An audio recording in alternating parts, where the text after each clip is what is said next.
उत्तराखंड की धामी सरकार ने आज विधानसभा में समान नागरिक संहिता बिल पेश कर दिया। पुष्कर सिंह धामी जब बिल पेश कर रहे थे उस वक्त सदन में वंदे मातरम, जय श्री राम और भारत माता की जय के नारे काफी देर तक गूंज रहे थे। वो आपको अभी सुनाई देंगे भैया। इतना ही नहीं, जब वो बिल पेश करके निकले उस वक्त भी सदन में जय श्री राम के नारे गूंजते रहे।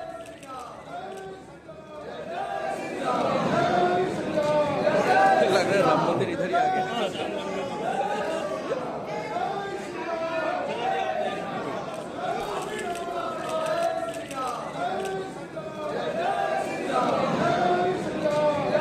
लग रहा है राम मंदिर इधर ही आ गया।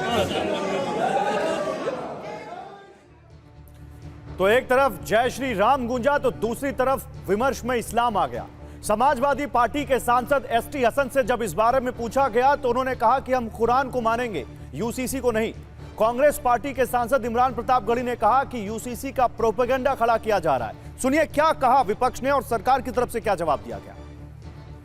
यूसीसी का प्रोपेगेंडा खड़ा करना, इस देश में अलग अलग रंग के फूल हैं, अलग अलग रंग के फूलों की महत्ता है।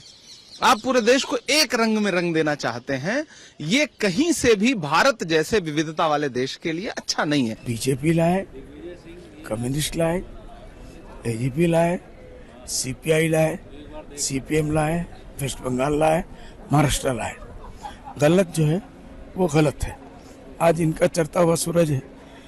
ये चढ़ता हुआ सूरज खुद बताता है कि यूसीसी दुनिया में चलने वाला नहीं है।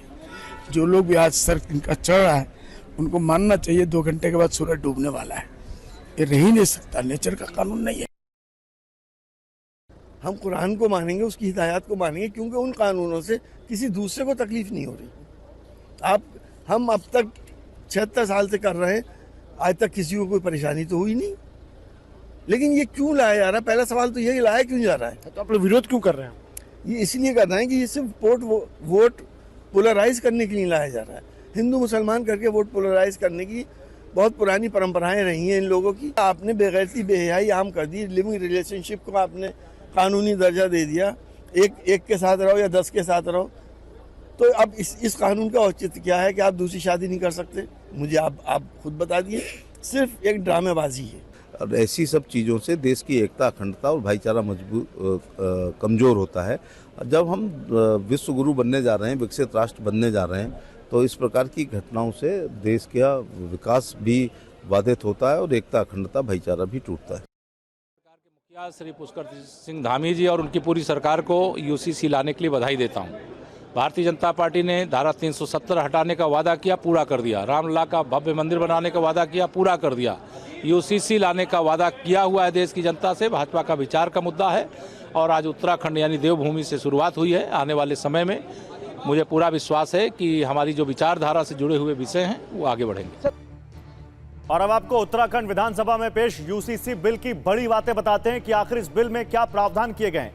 उत्तराखंड में कानून बनने के बाद लड़की की शादी की न्यूनतम उम्र 18 साल होगी। अगर आपका कोई जीवित जीवन साथी है तो दूसरी शादी आप नहीं कर पाएंगे। शादी का रजिस्ट्रेशन अनिवार्य होगा। तलाक केवल कोर्ट में हो सकेगा। तलाक के नियम ना मानने पर 3 साल की सजा होगी। तलाक पर पति पत्नी को बराबर हक मिलेगा। पैतृक संपत्ति में बेटियों को समान अधिकार मिलेगा। मुस्लिम महिलाएं बच्चा गोद ले सकेंगी। 1 महीने के अंदर लिव इन रिलेशनशिप का रजिस्ट्रेशन कराना होगा।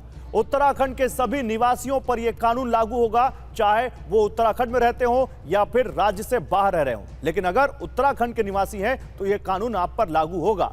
हालांकि इस कानून में अनुसूचित जनजातियों को छूट दी गई है। उनकी परंपराओं और मान्यताओं को देखते हुए यह उन पर लागू नहीं होगा। और इस पर बात करने के लिए मेरे साथ एक बड़ा पैनल है।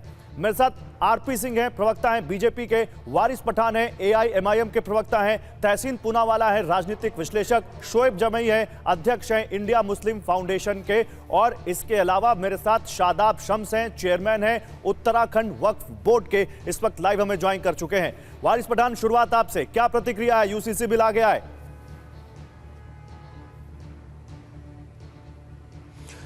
देखिए गौरव साहब, बीजेपी की सरकार जब से सत्ता में आई है संविधान का गला घोट रही है, लोकतंत्र का कत्ल कर रही है और प्लुरलिज्म और सेक्युलरिज्म जो हमारे देश का उसका पूरी तरह से खात्मा कर रही है। ये क्या जरूरत है यूसीसी का बिल लाने की, चलिए बताइए मुझे।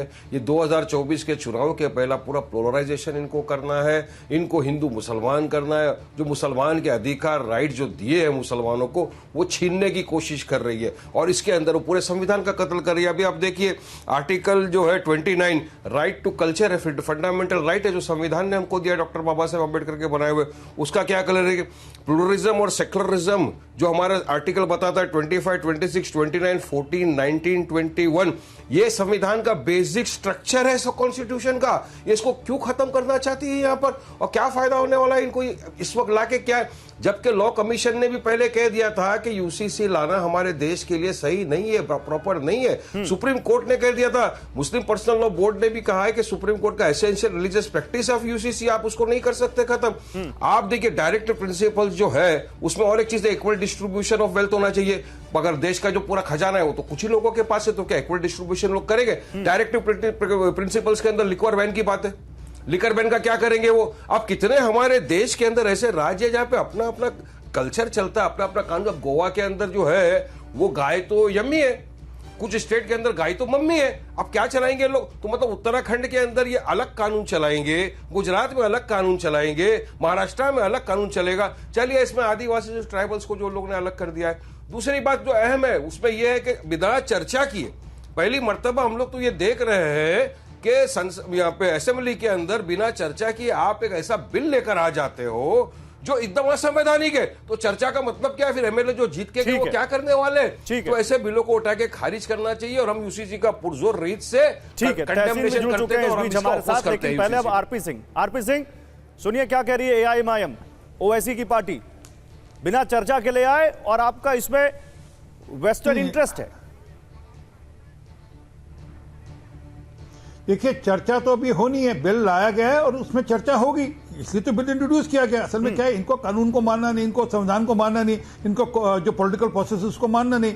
ये जो अपनी मनगढ़ंत कहानी बनानी है, इनको अपने एक वोट बैंक को एक मनगढ़ंत कहानी परोसनी है और परोस रहे हैं। तो जरा ये आर्टिकल 29 की बात करें तो आर्टिकल 44 की जरा जानकारी ले लें। आर्टिकल 44 कहता है कि भारत के पूरे क्षेत्र में नागरिकों के लिए एक समान नागरिक संहिता लागू करने का प्रयास करना चाहिए। ये कानून के जो निर्माता थे उन्होंने लिखा है, हमने तो लिखा नहीं। उसमें प्रयास हो रहा है, उसमें इनको क्यों दिक्कत हो रही है?